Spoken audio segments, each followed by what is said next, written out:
our session that deals with regional pride over national identity.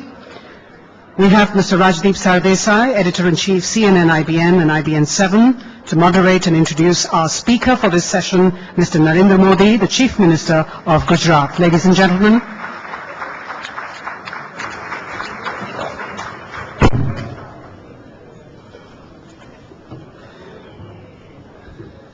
Thank you. I think it's purely coincidental that Mr. Modi and I have worn saffron today. It's proof that color is no longer the monopoly of one ideology, but we will discuss that on another day, another time. But we're all friends, and we welcome Narendra Modi, the Chief Minister of Gujarat, after Dr. Singh and Sonia Gandhi. It's the turn of Mr. Modi. Mr. Modi was asking me since he was in the flight as to what had Sonia and Manmohan spoken about, or Manmohan Singh ji had spoken about. And I said that they had spoken about the nuclear deal. So Mr. Modi says, I can also speak on deals, but I won't speak on the nuclear deal. But he's one politician who draws contrasting emotions. His supporters truly admire him and say that he is Mr. Gujarat. And his detractors feel that, in a sense, he is symbolic of a divisive politics. Either way, like him, dislike him, you can't ignore Narendra Modi. And I think his presence at this platform, in a sense, signifies that. The way we thought we'd do this is Mr. Modi will speak on the topic that we've kept in the brochure, which is looking at regional identity versus regional pride versus national identity. Mr. Modi belongs to the new brand of chief ministers who have virtually become brands themselves. Some of them become larger than the parties that they represent also.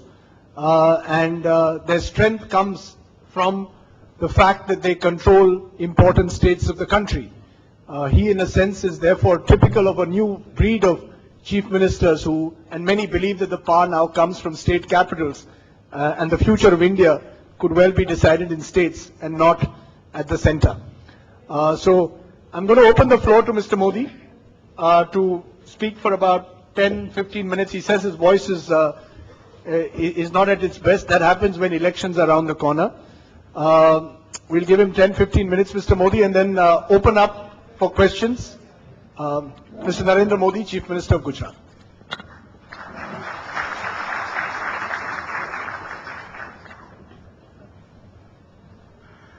Rajdeep को उसके TRP का डर लग रहा है और इसलिए पहले से उसने दीवार बना दी कि आज उसकी कुर्ता के कलर का उसकी आइडियोलॉजी से लेना देना नहीं है,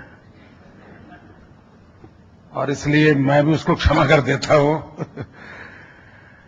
लेकिन मुझे पता नहीं था कि मैं अहमदाबाद से निकलूंगा और इतना प्रभाव उस पर हो जाएगा, ये मैंने सोचा नहीं था। मित्रों, हिंदुस्तान टाइम्स के बीच आने का मेरा एक पहला अवसर है। मैं हिंदुस्तान टाइम्स के सभी मित्रों का हृदय से आभारी हूं और बहुत वेल इन एडवांस उन्होंने मेरा समय फिक्स कर दिया था। और तब मैंने उनसे कहा था कि शायद आचार संहिता आ जाएगी और मुझे दिक्कत होगी, तो उन्होंने कहा जो भी आ जाए आप आ जाइए। तो मैंने फिर वादा निभाना तय कर लिया और मैं आज आपके बीच में हूं। जो विषय रखा गया है, मैं उसमें जो कॉन्ट्राडिक्शन खोजने की कोशिश हो रही है, मैं समझता हूं अपने आप में वो गलत दिशा की सोच शायद देश में पनपेगी। भारत जैसे विशाल देश के अंदर हम अगर ये चाहें कि राज्य कैसे भी करते रहें देश आगे बढ़ जाएगा, तो ये संभव नहीं है। और ये हम कहें कि राज्य अधिक बल देकर के आगे बढ़ने का कोशिश कर रहे हैं तो देश की आइडेंटिटी को खतरा हो जाएगा, मैं समझता हूं वो भी उतना ही गलत है। दोनों व्यवस्थाएं एक दूसरे के पूरक हैं, पोषक हैं। भारत सरकार और या भारत नेशनल लेवल पे जो सोचते हैं उनका काम यह है कि जहां जिसकी स्ट्रेंथ हो उसको बल मिलना चाहिए और जहां उसकी वीकनेसेस हो उसमें उसको हेल्प मिलनी चाहिए। अगर ये हमारा मॉडल हम विकसित करते हैं तो हम देश की कमियों को दूर कर पाएंगे और देश में जहां जहां बिखरी पड़ी ताकतें हैं उन ताकतों को बढ़ावा भी दे सकते हैं और उन ताकतों को जोड़ करके एक भारत को शक्ति संपन्न राष्ट्र के रूप में हम पेश कर सकते हैं। दूसरा, आज एक दुनिया में मॉडल चल रहा है वो बाय एंड लार्ज शोकेस वाला मॉडल चल रहा है। अब जैसे चाइना के पूरे डेवलपमेंट की चर्चा नहीं हो रही है, चाइना के ईस्ट बेल्ट की चर्चा हो रही है और दुनिया के सामने उसी को दिखाया जा रहा है और चाइना का मार्केटिंग हो रहा है।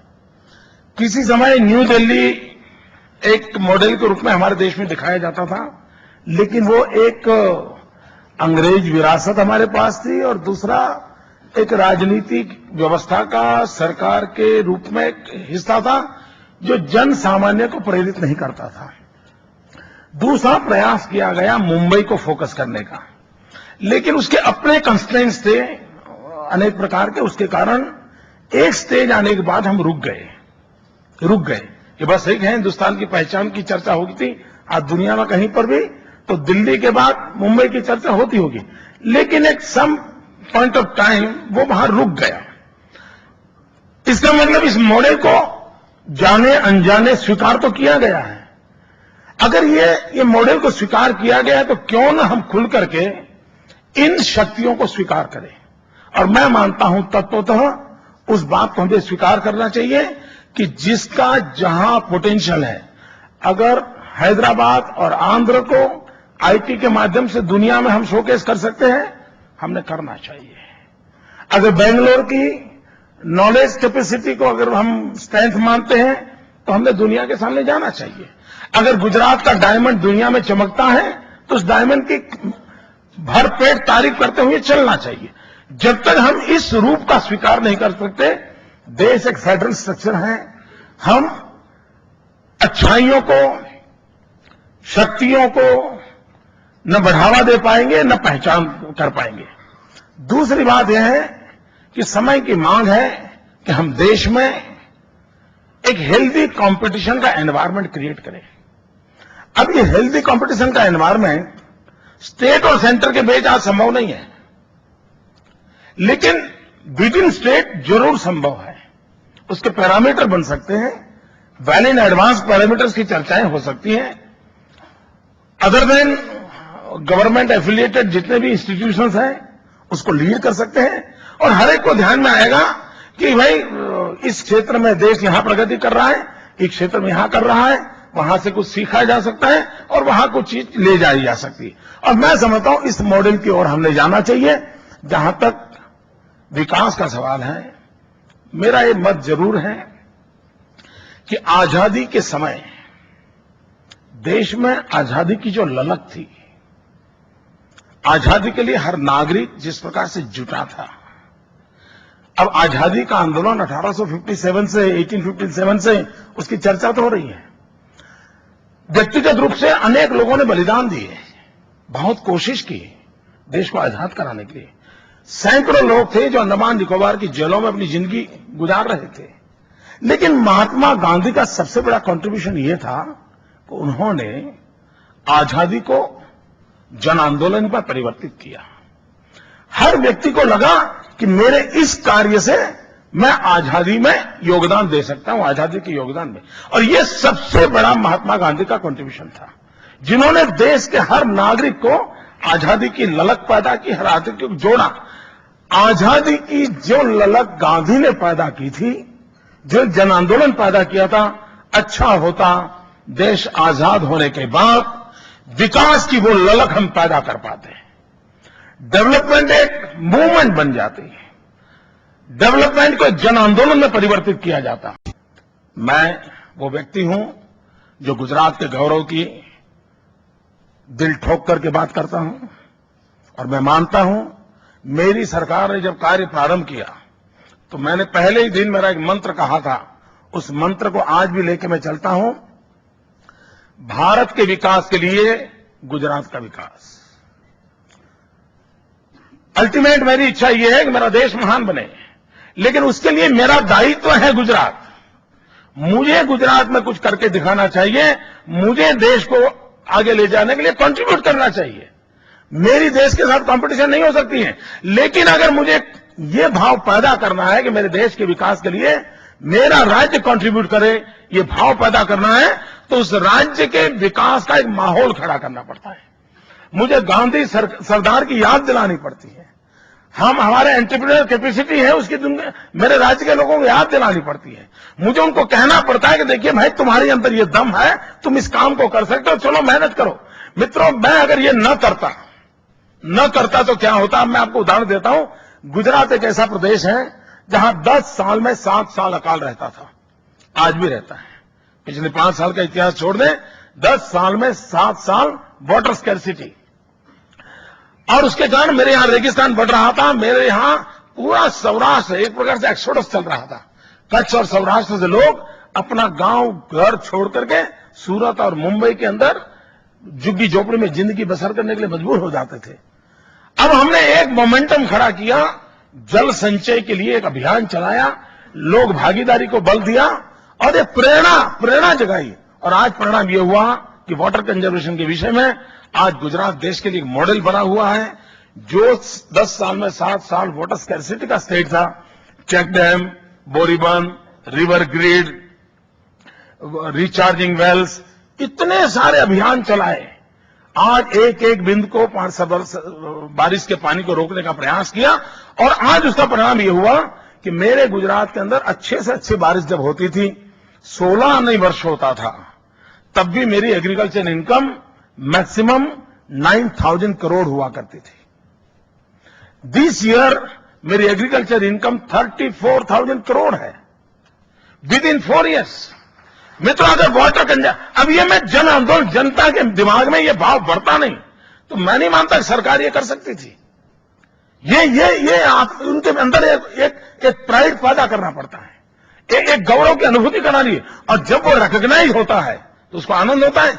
मित्रों, मेरे यहां वैसे गुजरात एक बहुत बड़ा प्रगतिशील राज्य के रूप में आप लोगों के पास पहचान है।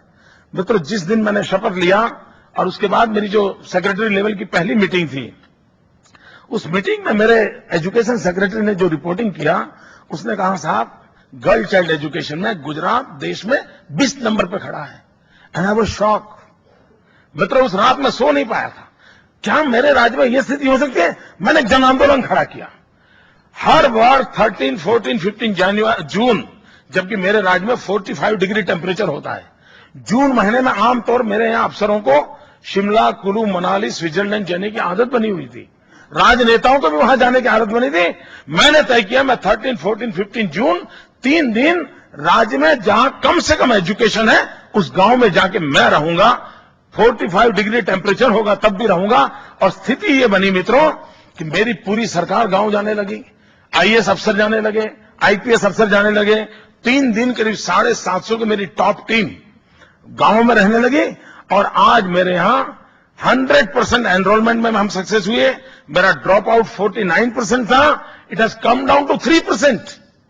इसे मिरेकल मित्रों। अगर ये प्राइड पैदा नहीं करते तो डेवलपमेंट होता नहीं। प्राइड पैदा नहीं करता तो मित्रों डेवलपमेंट होता नहीं। और डेवलपमेंट तब तक नहीं होता है जब तक जन भागीदारी नहीं बनती।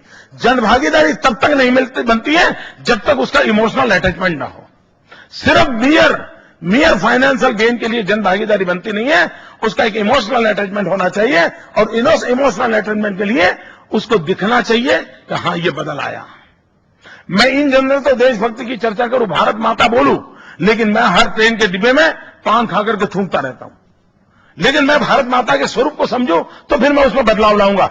ये जब तक हम इमोशनल लेवल पर चीजों को नहीं ले जा सकते, हम परिस्थिति को पकड़ते नहीं। मित्रों, मुझे याद है मैं जब गुजरात गया 2001 के अक्टूबर महीने में, मुझे मुख्यमंत्री के रूप में दायित्व आ गया। मैं यहां दिल्ली में रहता था, अचानक गया था, वहां की समस्याओं से भी बहुत दूर था, वहां की ओवरऑल चीजों से परिचित नहीं था। लेकिन जब मैं वहां गया तो मुझे जो मित्र लोग मिलने आए, पत्रकार मित्र मिलने आए, तो उन्होंने कहा मोदी जी एक काम कीजिए, कम से कम शाम को खाना खाते समय बिजली मिले, इतना तो करिए आप। डिनर के समय इलेक्ट्रिसिटी अवेलेबल, इतना तो कीजिए। ये मुझे लोग मांग कर रहे थे। मित्रों, आज हमने एक अभियान चलाया, ज्योतिग्राम योजना, और पीपल्स पार्टिसिपेशन से चलाया। 1000 दिन का मेरा ये अभियान चला, 1000 डे, और मैंने तय किया कि मैं हर गांव को 24 घंटे बिजली दूंगा, और उसके लिए जो भी टेक्निकल सॉल्यूशन लाने हैं उसको खोजे। मित्रों, 1000 दिन में, और ये आप सबके लिए सरप्राइज होगा, वही सरकार, वही मुलाजिम, वही फाइलें, वही तौर तरीके, वही आदतें, and no one was recruited in my time. ये सब पुराने जमाने के रिक्रूटेड लोग थे, लेकिन उन्हीं लोगों के अंदर प्रेरणा जगाई, राज्य मेरा ऐसा नहीं हो सकता, ऐसा होना चाहिए। एक प्राइड भर दिया। 1000 डे में 23 लाख नए बिजली के पोल डाले गए, 56,000 नए ट्रांसफार्मर डाले गए, 75,000 किलोमीटर नया बिजली का केबल डाला गया with in 1000 day. Can you imagine कितना वर्कलोड उन लोगों ने झेला होगा 1000 दिन तक। और परिणाम यह हुआ कि भारत के राष्ट्रपति मेरे यहां आए थे, और गुजरात के अंदर 24 घंटे 3 phase uninterrupted power is available to each and every nook and corner. यानी ये बदलाव आ सकता है। और जब ये बिजली सिर्फ नहीं आई, मित्रों, उसके कारण क्वालिटी ऑफ लाइफ में चेंज आया। डॉक्टर जो गांव छोड़ करके शहर चला जाता था, गांव में रुकने लग गया। मेरे यहां गांव के अंदर लॉन्ग डिस्टेंस एजुकेशन की संभावना खड़ी हो गई। बच्चा कंप्यूटर गांव में सीखना चाहता था, अवेलेबल। यानी पूरा बदलाव जीवन में आया। और सबसे बड़ा जो चेंज आया है, दुनिया हिंदुस्तान को एक बाजार के रूप में देखती है। ज्योतिग्राम के कारण मैंने गुजरात को एक मैन्युफैक्चरिंग सेंटर के रूप में, गांव को भी उत्पादन का केंद्र बनाने की दिशा में बदलाव कर दिया। और उसका नतीजा ये होगा, गांव की इकोनॉमी में बहुत बड़ा बदलाव आएगा। और जब गांव की इकोनॉमी बदलती है तो शहर में अपना आप उसका इंपैक्ट क्रिएट होता है, मार्केट क्रिएट हो जाता है। ये इकोनॉमिक्स से सीधे साधे नियम है। मित्रों, एक चीज करने से क्या, मित्रों, हिंदुस्तान के हर व्यक्ति, यहां बैठा हुआ हर व्यक्ति, उसने एक बात सुनी होगी, हर किसी ने, और आप बोले भी होंगे। गलीपति से लेकर के राष्ट्रपति तक कोई इसमें बाकी नहीं है। सबने कहा है justice delay is justice deny. सबने कहा, किसी ने रास्ता खोजा। मिस्टर, रास्ता कानूनों से नहीं खोजा जाता, आपको उसको इमोशनली मोटिवेट करना पड़ता है। मैंने गुजरात के अंदर एक बेड़ा उठाया, मैंने जुडिशियरी लोगों को मिला, और 3 चीजों को मैंने उनके सामने रखा। एक, मैंने कहा मुझे इवनिंग कोर्ट चालू करनी चाहिए, आप मुझे मदद कीजिए। वही इंफ्रास्ट्रक्चर, ये गरीब देश है, नया इंफ्रास्ट्रक्चर कहां से लाएगा? उसी इंफ्रास्ट्रक्चर में इवनिंग कोर्ट चालू करेंगे। मित्रों, we are first in the country जिसने इवनिंग कोर्ट चालू की। हमारे चीफ जस्टिस ऑफ इंडिया आए थे, और 14 नवंबर पंडित नेहरू के जन्मदिन पर, आज से 11 महीने पहले, उस कोर्ट को मैंने प्रारंभ किया। आज 80 इवनिंग कोर्ट चल रही हैं, और करीब 1.5 लाख लोगों को न्याय मिल चुका। 1.5 लाख लोगों को, मित्रों। और मैंने ये काम यह किया कि जो गरीब आदमी है, जो दिन में रोजी रोटी कमाता है, जिसको कोर्ट जाना, इन्हें रोजी पूरे दिन की खो देना, ऐसे जो गरीब लोग थे, उनके केसेस में शाम को ट्रांसफर कर दिया, इवनिंग में ट्रांसफर कर दिए। गरीब आदमी ऑटो रिक्शा चलाता है, टैक्सी ड्राइवर है, बेचारा चने ममरे बेचता है, उसकी छोटी छोटी कठिनाइयां हैं, उसको बचा लिया। मित्रों, दूसरा मैंने रिक्वेस्ट किया कोर्ट को, क्या हम कोर्ट का टाइम आधा घंटा बढ़ा सकते हैं? और मैं खुशी से कहना चाहता हूं, मेरे राज्य के जुडिशरी से जुड़े हुए लोगों ने आधा घंटा कोर्ट का टाइम बढ़ा दिया। और तीसरी बात, मित्रों, मैंने उनसे प्रार्थना की थी, क्या हम कोर्टों में वैकेशन कम कर सकते हैं? और मुझे आनंद है, मेरे कोर्ट के सभी जजेस ने 7 डेज जुडिस अपना कोर्ट का वैकेशन कम किया, और उसका नतीजा ये हुआ कि मेरे यहां पेंडेंसी बहुत तेजी से कम हो रही है। यानी एक बार हम चाहें, अब इन चीजों को मैं ये कहूं, मेरे देश में ऐसा है, उनको परास्त करने के लिए गुजरात में ऐसा करना चाहिए, बात बनती नहीं। लेकिन मैं ये कहूं कि मेरे गुजरात का गरीब आदमी न्याय चाहता है, हमने व्यवस्था खड़ी करनी चाहिए, उनको प्रेरणा मिलती है। और मैं अपने दायरे में काम करता हूं, इसका मतलब ये नहीं कि मैं किसी मिजाज से काम करता है। देश की विकास यात्रा में हम पार्टनर बनते हैं। मैं समझता हूं प्राइड पैदा करके करें, इमोशनल अटैचमेंट से करें, मोटिवेशन लेवल को बढ़ाएं, हम इच्छित परिणाम प्राप्त कर सकते हैं। और मित्रों, आज गुजरात ने हर क्षेत्र में जो प्रगति की है उसकी सराहना आज पूरे देश में हो रही है, उसकी चर्चा हो रही है। देश के सभी राज्य किसी न किसी काम को देखने के लिए हर हफ्ते कोई न कोई डेलीगेशन गुजरात में होता है, और ऑफिसर्स लेवल का, कि जो एक्चुअली हमारे इन छोटी छोटी चीजों को हमने लाए हैं उसको देखने के लिए प्रयास करता है। और नतीजन यह है कि आज जो गुजरात प्रगति कर रहा है वो भारत के विकास के लिए कर रहा है। मेरा देश दुनिया के सामने सीना तान करके खड़ा हो जाए, इसके लिए गुजरात को जो करना चाहिए उसको करने के प्रयास के भागरूप आज गुजरात कर रहा है। मैं इसमें कोई कॉन्फ्लिक्ट नहीं देख रहा हूं। एक प्रकार से यही व्यवस्था है जो पूरक भी हो सकती है, पोषक भी हो सकती है। मैं नहीं जानता हूं मैंने समय का पालन किया है कि नहीं, लेकिन मैं आपका बहुत आभारी हूं। धन्यवाद।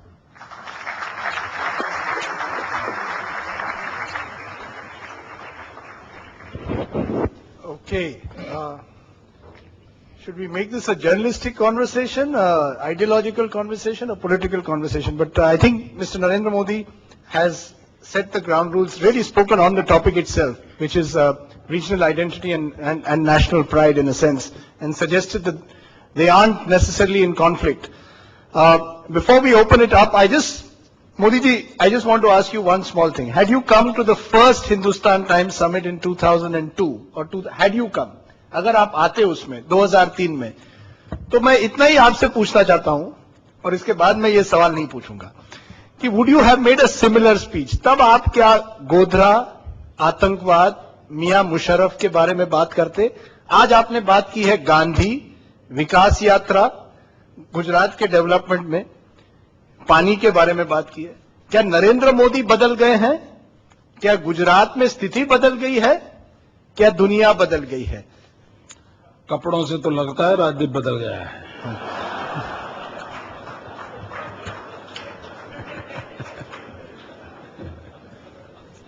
नहीं, कहीं क्या बदलाव आया है? जो मुद्दे आप 5 साल पहले उठाते थे, आज आप वो मुद्दे नहीं उठाते। क्या आपको लगता है कि एक बार आप मुख्यमंत्री अब बन गए हैं, 5 साल चले हैं, तो any chief minister thinks of development now and doesn't think of the emotional divisive issues? Is that a change that you have seen in yourself, or is that a political reality you have come to terms with?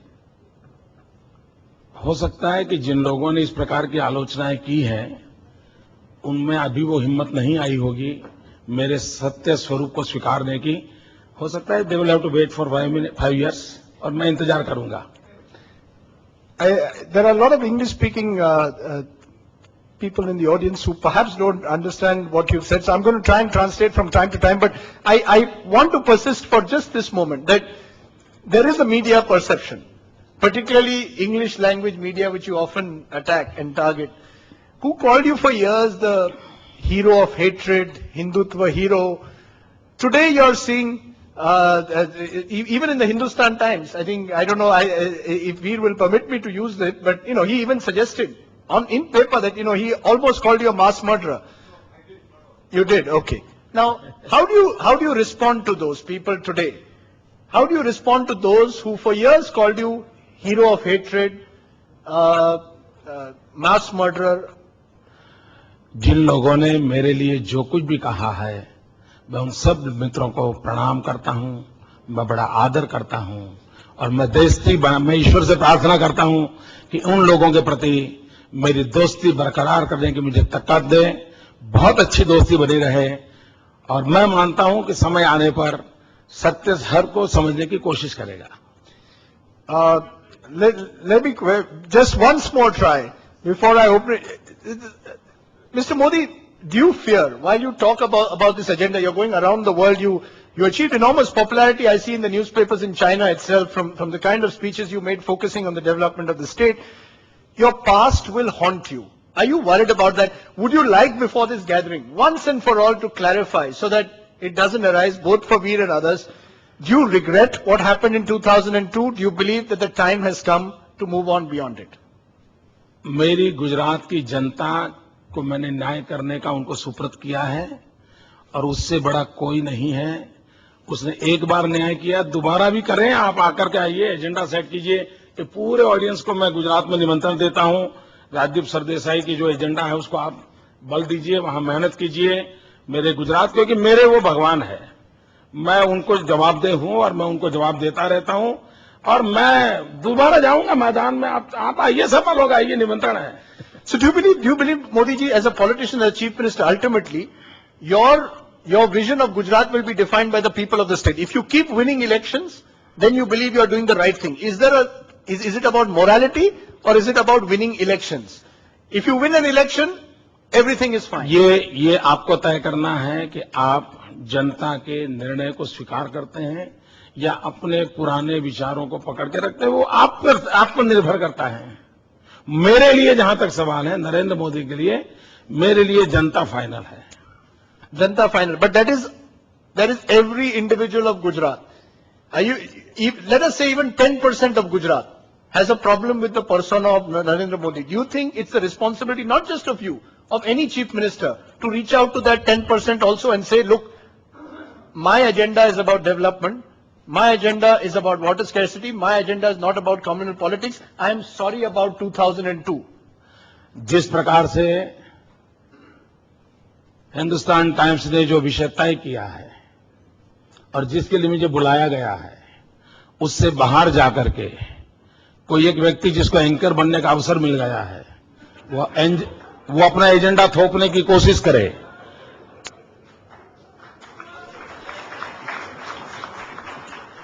जो अपना agenda थोपने की कोशिश करें, तो ये शोभना भरतिया जी तय करे आगे क्या करना है, कैसे एंकरों को बुलाना, क्या करना, वो आप तय करें।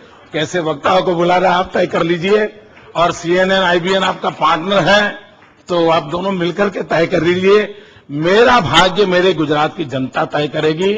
और दूसरी बात है जी, मैं जब कहता हूं कि मैं 18,000 गांव में 24 घंटे 3 फेज अनइंटरप्टेड पावर पहुंचाया।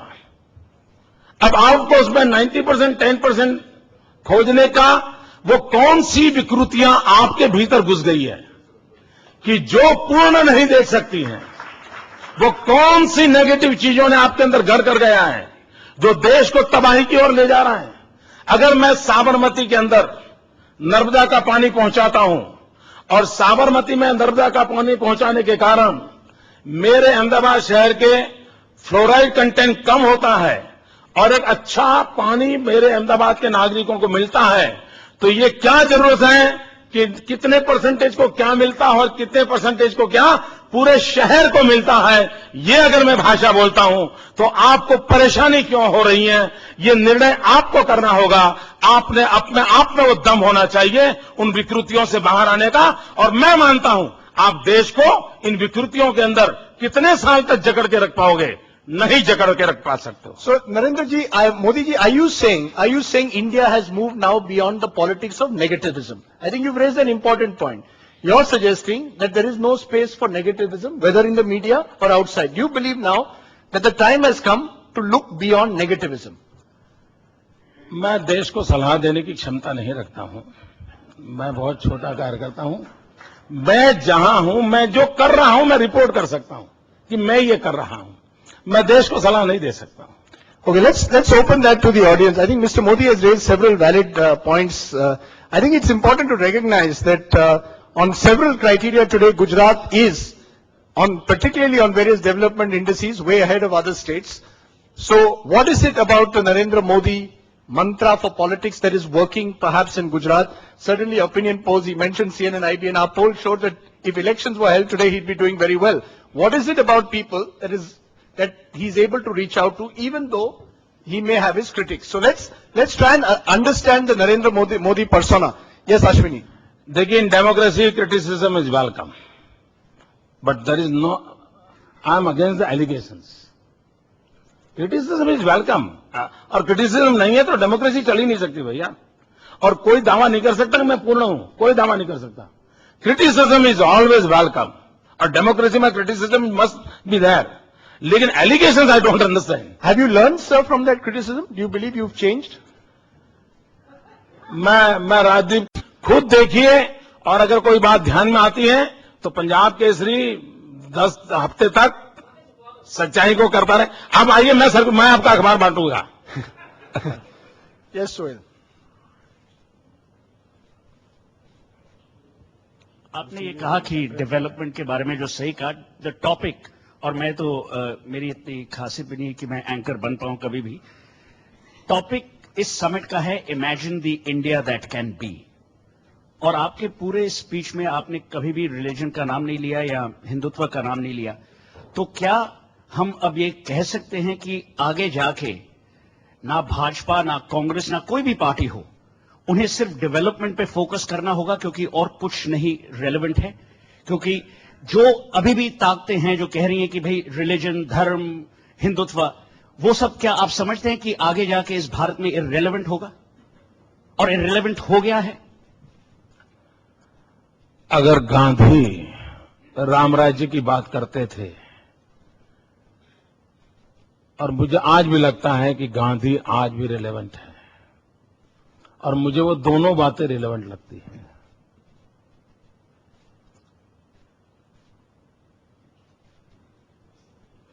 नहीं, you want to define what you think is Ram Rajya. Why don't you define it for us, sir? What is Ram Rajya? How is Narendra, sir, is Narendra Modi... Mahatma Gandhi ने जो राम राज्य की कल्पना की है, जिसको एक शब्द में कहना है तो वेलफेयर स्टेट की बात की है, और मैं मानता हूं राम राज्य का शब्द का प्रयोग, वो शब्द उनके मन में से उठना, वो बहुत ही स्ट्रांग मैसेज देता है, और मुझे लगता है कि जब से हम वहां से हट रहे हैं तभी से बुराई आई है। राजीव शुक्ला। राजीव ने बॉलिंग करता है, न बैटिंग करता है, न एम्पायरिंग करता है, फिर भी क्रिकेट में है। मैंने पूरे भाषण में आज देखा कि मोदी जी का जो ट्रस्ट था वो महात्मा गांधी पे था, सरदार पटेल पे था। जो सबसे बड़ी बात उन्होंने कही कि गांधी की सबसे बड़ी खासियत ही थी कि सबको जोड़ के वो आगे चले और बढ़े, इसीलिए शायद उनका आंदोलन सफल हुआ। तो मोदी जी, आपको नहीं लगता है कि अगर गांधी जी सबको जोड़ के चले, पूरे समाज को, तभी आगे बढ़े, तो गांधी जी से सबक लेके आपको भी पूरा समाज अपने साथ जोड़ना चाहिए, समाज का कोई पक्ष आपसे अलग न हो, और उसके साथ साथ मेरा अपना ये मानना है कि जो विकास है उस बिना पूरे समाज को साथ लिए चल सकता। आज गांधी जी होते तो आपको नहीं लगता कि आपके खिलाफ भूख हड़ताल पे बैठ गए होते? मेरे लिए बहुत बड़े दुख की बात है कि राजीव शुक्ला कांग्रेस में है, उसको गांधी का ज्ञान नहीं है। आपको जो गांधी का वर्णन कर रहे हो, जिस सवाल का आपने आधार बनाया, सुभाष बाबू की घटना को याद कर लीजिए, सुभाष बाबू के प्रकरण को याद कर लीजिए। कौन सा प्रकरण? सुभाष बाबू और गांधी के संबंधों का प्रकरण याद कर लीजिए। नहीं, आप पूरी बात तो कही। आप जो कह रहे हैं सबको जोड़ने वाला, सुभाष बाबू और गांधी का प्रकरण देख लीजिए। नहीं, आप कह रहे हैं कि सुभाष बाबू अलग थे गांधी से। आप अब उस घटनाक्रम को देखिए ना, सुभाष चंद्र बोस के बयान अपने पढ़िए, उन्होंने खुद कहा कि गांधी सबसे ज्यादा। उस घटनाक्रम को देख लीजिए। मैं अपनी कोई कमेंट नहीं करता हूं, मैं आपसे इतनी प्रार्थना करता हूं, आप कांग्रेस के कार्यकर्ता हैं, गांधी के जीवन का कांग्रेस की हिस्ट्री के साथ जुड़ा हुआ ये एक चैप्टर है, उसको आप देख लीजिए ना। नहीं, चैप्टर मैंने ही पढ़ा है। You want to specify what you're trying to say. I think forget the Gandhi Bose incident. नहीं, जो उन्होंने प्रियम्बल रखा था अपने सवाल का, उस प्रियम्बल को मैंने रिस्पॉन्ड किया है। नहीं sir, I think the question समझ में जवाब नहीं आ रहा। What does Gandhi mean for Narendra Modi or for India today? What do you think for Gujarat, India today? मैं आज भी मानता हूं गांधी का जो ग्राम स्वराज का सपना था, आज भी उतना ही मैं रिलेवेंट देख रहा हूं। डेवलपमेंट का, ग्राम स्वराज का, गांधी का, and this is my conviction. मैं आपको एक छोटा सा उदाहरण बताऊं। मैं जब छोटा था तो मेरे गांव में आचार्य विनोबा जी भावे के माध्यम से बहुत कुछ काम चल रहा था। तो एक डॉक्टर द्वारकादास जोशी, अब तो आयु 90 साल हो गई, वो बहुत ही डेडिकेटेड गांधीयन, वो जिनके मुझे बहुत आशीर्वाद मिले मेरे जीवन में। तो डॉक्टर द्वारकादास जोशी ने एक बार कहा था कि पार्लियामेंट का इलेक्शन होता है तो देश को बहुत नुकसान नहीं होता है, असेंबली का इलेक्शन होता है नहीं होता है, लेकिन जब पंचायत का इलेक्शन होता है तो पूरा गांव बिखर जाता है, एक दूसरे को मारने काटने पड़ जाते हैं। क्यों न हम गांव के अंदर यूनानिमस इलेक्शन का माहौल बनाए। एक सपना मैंने बचपन में सुना था।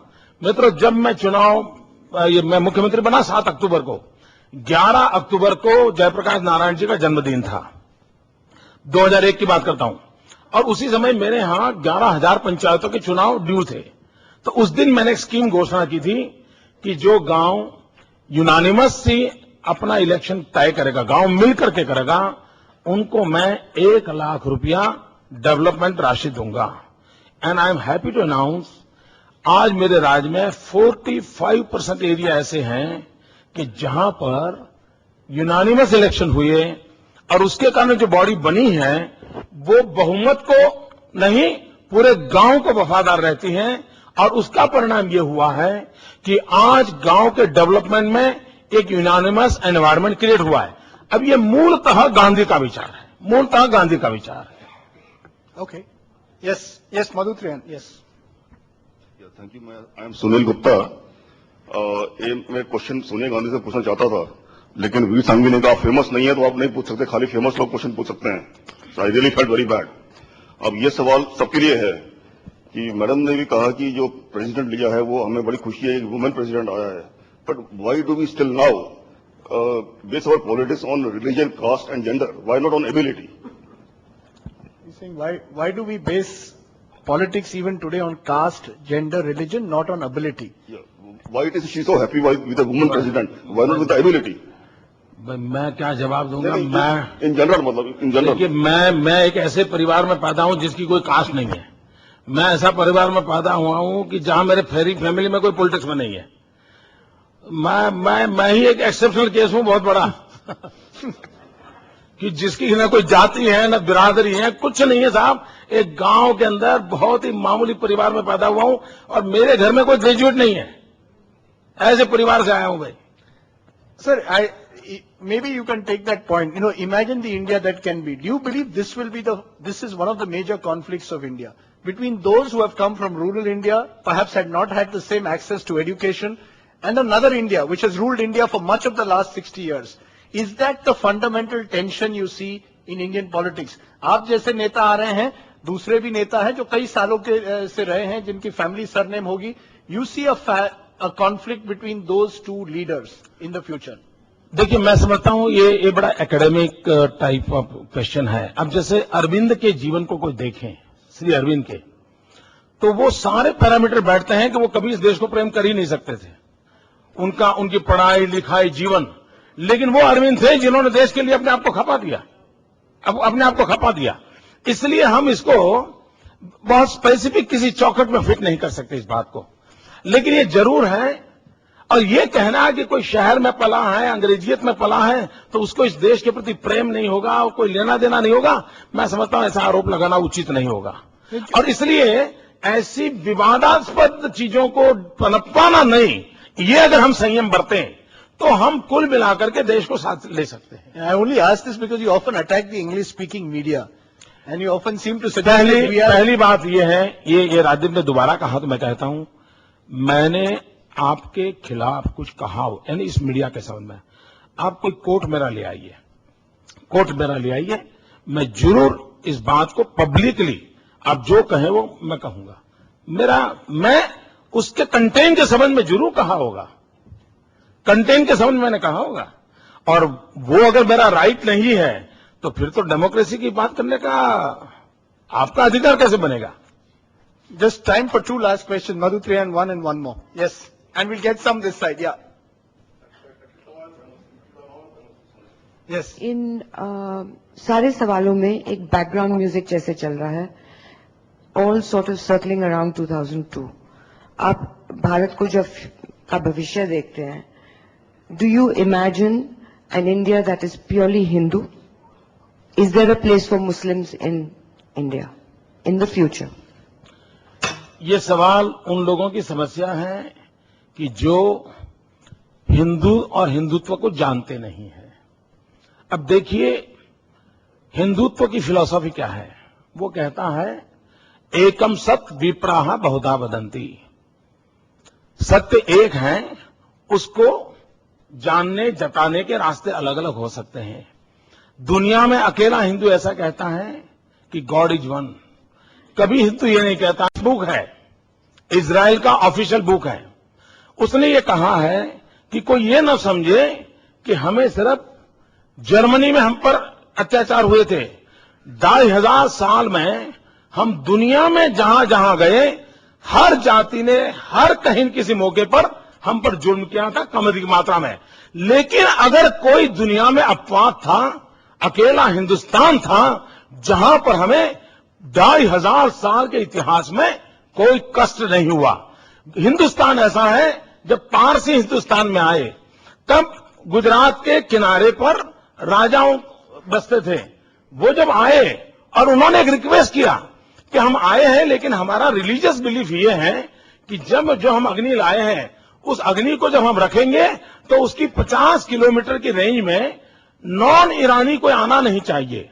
यानी राजा हिंदू, व्यवस्था हिंदू, और उन्होंने मांग एंटी हिंदू की। और यह देश ऐसा है कि यहां के हिंदू ने कहा था कि आप चिंता मत कीजिए, मैं व्यवस्था करता हूं कि वहां कोई प्रवेश नहीं करेगा और आपकी मान्यताओं का आदर करेगा। और मैं आपको बताता हूं विश्वास के साथ, आज जो दुनिया टेररिज्म के कारण संकट में आई है उसका, और उसमें जो इमोशनल ब्लैकमेलिंग हो रहा है, मैं नहीं कहता उसमें इमोशनल सपोर्ट है कि नहीं, लेकिन जो इमोशनल ब्लैकमेलिंग हो रहा है और उसमें रिलीजन का काफी उपयोग हो रहा है, और उसका मूल कारण है होलियर देन दाउ, तेरे संप्रदाय से मेरा संप्रदाय ऊंचा है। ये जब भाव जगता है तब कॉन्फ्लिक्ट पैदा होता है और वो कॉन्फ्लिक्ट आतंकवाद तक की सीमाओं चला जाता है। अगर कोई कहता है, हिंदू ही है जो सर्व समावेशक है, जो कहता है आप जिस भगवान को मानते हो विश्वास से मानिए आपको परमात्मा प्राप्त होगा, आप जिस किताब को मानते हो विश्वास से मानिए आपको प्राप्त होगा, ये मूलतः हिंदू फिलॉसफी है। अगर इसको अगर नहीं समझते हैं और उसके कारण उसको ही क्वेश्चन कर देते हैं तो मैं समझता हूं समस्या पैदा होती है। Okay, Louis Khurshid, one final question there. Modi ji, आप बड़ी खूबसूरती से राजदीप सरदेसाई के चुंगल से तो निकल गया था उस वक्त। I want to take you back to what you had said. There are a lot of people who feel that what happened in 2002 in Gujarat was a national shame. You believe that it was not a problem because the people of Gujarat voted you back to power.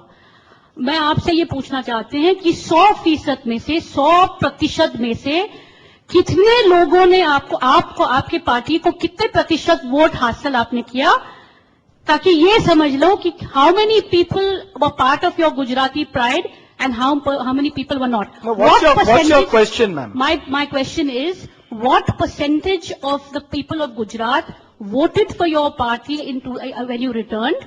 Out of 100%, how many percent did you win? And if you won 40 or 45%, does it mean that 55% or whatever was left does not go along with you and does not agree with your version of Gujarati pride? आज हिंदुस्तान में जो सरकार बैठी है वो भी उसी प्रकार से वोट लाई है। आप जो लॉजिक आप लगाते हैं उसी लॉजिक से जवाब आएगा। आप ये तय करें कि आपको चाहिए वो जवाब मिले, वैसा तो सवाल हो नहीं सकता। आपने जो सवाल उठाया, देखिए हिंदुस्तान का लोकतंत्र कैसा चल रहा है। 100% मतदाता एवरेज 50% वोट डालते हैं, उसमें से जो 26% ले आता है वो 100% पे राज करता है। ये हमारा डेमोक्रेटिक सिस्टम है और खुर्शीद जी हमारे उसी पर तो चलते रहते थे। Mr. Gupta, you want to ask one quick question? Yes. Please keep it quick and brief. Very, very quick. आपने ये तो कह दिया कि राजीव शुक्ला को ना तो बैटिंग करनी आती है ना फील्डिंग करनी आती है। मैंने आती नहीं ऐसा नहीं कहा, करते नहीं है ये कहा भाई। और 2 गुजरात के सपूत जो भारत के भी सपूत हैं, जिन्हें बैटिंग भी करनी आती है और बॉलिंग भी करनी आती है, और साउथ अफ्रीका में हमारे लिए वर्ल्ड कप जीत के लाए इरफान पठान और यूसुफ पठान, 5 दिन लगे आपको उनको रिकॉग्नाइज करने में। आपको एक तो न डेट का ज्ञान है न समाचार का ज्ञान है। ये मुझे आपसे की शिकायत है कि आप इतने सोए हुए थे कि आपको 5 दिन के बाद खबर मिली। नहीं, आप सोए थे कि आपको 5 दिन के बाद खबर मिली। ये बड़ा दुर्भाग्य है कि आपके खबरों का जो स्रोत है उसको वेरीफाई कर लीजिए और आप अच्छा होगा। और दूसरी बात है, कोई इनाम दे या न दे उसके आधार पर मूल्यांकन होगा देश का। यह भी मैं आपको पूछना चाहता हूं, क्या ये मीडिया एजेंडा सेट करेगा कि किस मिनट क्या करना है? और मैं आपको पूछना चाहता हूं, जब हमारे गुजरात के बच्चे और देश के नौजवानों ने पाकिस्तान को क्रिकेट के मैदान में पराजित किया था, गौरव हो, इनाम हो, अच्छी बात है, लेकिन अयोध्या के अंदर जब राम मंदिर पे हमला हुआ तब पाकिस्तानियों को मेरे जवानों ने मौत के घाट उतार दिया था, तब जाकर के किसी ने इनाम नहीं दिया, उसको क्वेश्चन किया था आपने? उन्होंने तो पाकिस्तानियों को गिरा दिया था। ये तो क्रिकेट के मैदान में जीत के आए थे, उनका सम्मान होना चाहिए, लेकिन काउंटर क्वेश्चन ये भी तो झेलना पड़ेगा जो ऐसे सवाल पूछते हैं। One thing hasn't changed, huh? You've remained combative as ever. 5 years haven't changed that. But I want to ask you one final question. Do you really see yourself as a future Prime Minister of this country? Is that an ambition that you have? The discussion was about Chief Ministers, about Gujarat. You believe that your priority at the moment is Gujarat. You're fighting an election there. But do you see your long-term agenda? If you win this election in Gujarat, Mr. Modi, do you believe that your next step would be at the national center stage? Is that something that you see as a goal? ये तो पूरा सवाल ही irrelevant है, बेमतलब है। मित्रों, मैं मूलतः संगठन से जुड़ा हुआ व्यक्ति था। मैं ऐसा व्यक्ति हूं जिसने कभी कॉलेज का भी चुनाव नहीं लड़ा था, और जब मैं गुजरात में गया तो मुझ पर जो एक आरोप था, जो मीडिया का भी था और मेरे ओपोनेंट्स का भी था, और वो ये था कि मोदी क्या करेगा, एक सरपंच नहीं बना, कभी नगर पालिका का अध्यक्ष नहीं बना है। और तब मैंने कहा था कि मेरा आरोप मुझ पे जो लगा है वो सही है, क्योंकि मेरा वो रुचि का क्षेत्र नहीं रहा। मैं कभी जिंदगी में चुनाव नहीं लड़ा भैया। अब ये ठीक है कि अचानक मेरे जिम्मेदारी तो आ गया, तो मेरी कोशिश ये है कि मुझे जो काम मिला है वो मैं, भगवान ने जितनी मुझे बुद्धि शक्ति दी है, उसको पूरी झोंक करके मेरे राज्य की भलाई के लिए काम करूं। न मेरा कोई पॉलिटिकल एजेंडा होता है, न चुनाव मेरा एजेंडा होता है। मेरा अगर एक एजेंडा एक है तो मेरे गुजरात का भला हो, मेरा गुजरात देश के विकास के लिए काम आए, हर प्रकार के विकास मेरे गुजरात में हो। और दिन रात मेरे दिमाग में, मित्रों, ये शायद शब्दों में आपके गले नहीं उतरेगा, लेकिन आप जैसे किसी परमात्मा से जुड़ गए हो, किसी की भक्ति पूजा करते होंगे, अच्छे बुरे पल में आपको कृष्ण याद आते होते होंगे, राम याद आ जाते हो, कोई माता याद आती हो। मित्रों, मुझे दिन रात सिवाय गुजरात कुछ नहीं दिखता। मैं पागल हो चुका हूं गुजरात के गया, और मेरा वो पागलपन ही है मेरा गुजरात की भलाई करेगा। और मैं चाहता हूं कि मुझे मेरा वो पागलपन बरकरार रखने में कुछ दोस्त मेरी मदद करे। इसमें गुजरात पूजा है या व्यक्ति पूजा है? आपके जो विरोधी हैं एक पॉइंट हमेशा कहते हैं मोदी जी कि नरेंद्र मोदी व्यक्ति पूजा की बात करते हैं। You want everyone to talk about, have you identified Modi with Gujarat? Anything that happens in Gujarat, if there's an oil discovery in Gujarat, it happens because of Narendra Modi. Is that part of the problem? That मुझे लगता है कि I'm asking you, मैं आपको specific प्रश्न आपका समझ गया, जवाब देता हूं। अगर हर चीज के लिए मुझे गालियां इतनी न पड़ती तो शायद ये परिस्थिति पैदा न होती, क्योंकि गालियां इतनी दे दी आपने, इसलिए अच्छाइयां भी वहां आइडेंटिफाई होती है। दोनों चीजें उचित नहीं है, ये मेरा मत है। दोनों चीजें उचित नहीं। आप एक व्यक्ति को टारगेट करके उतनी गालियां भी मत दो, और एक व्यक्ति को टारगेट करके उतनी क्रेडिट भी मत दो। अब ये बैलेंस आपसे संभव नहीं है, क्योंकि आपको अपना ये चैनल चलाना है। नहीं सर, चैनल का नहीं sir, I am asking, your own party says this. This is the only criticism. The major criticism against your government at the moment is that it is about an individual. It's about building. Do you believe that you can build systems like this? Do you believe this is why there are members in your party? अगर मैं evening cord करता हूं, is it not a system? अगर मैं ज्योतिग्राम करता हूं, is it not a system? अगर मैं गर्ल चाइल्ड एजुकेशन के लिए 700 लोगों को लेकर गांव में जाता हूं, is it not a system? अगर आपको पूरा समझने का समय नहीं है, आपको एक चलती का नाम गाड़ी लिखने की आदत है, अब उसको जवाब देता मैं कहां टाइम बिगाड़ूंगा भैया? आप अपना काम कीजिए, हम हमारा काम करेंगे। Mr. Narendra Modi, I think we could go on like this for a long time, but I think we've decided that we've drawn a line here. There's a Lakshman Rekha. I think you've answered most of your questions. I think Mr. Modi still remains, in a sense, some say a victim of a stereotype. Others believe that he still has much to answer for. But whichever way it is, he still remains a politician to reckon with. Mr. Narendra Modi, thank you.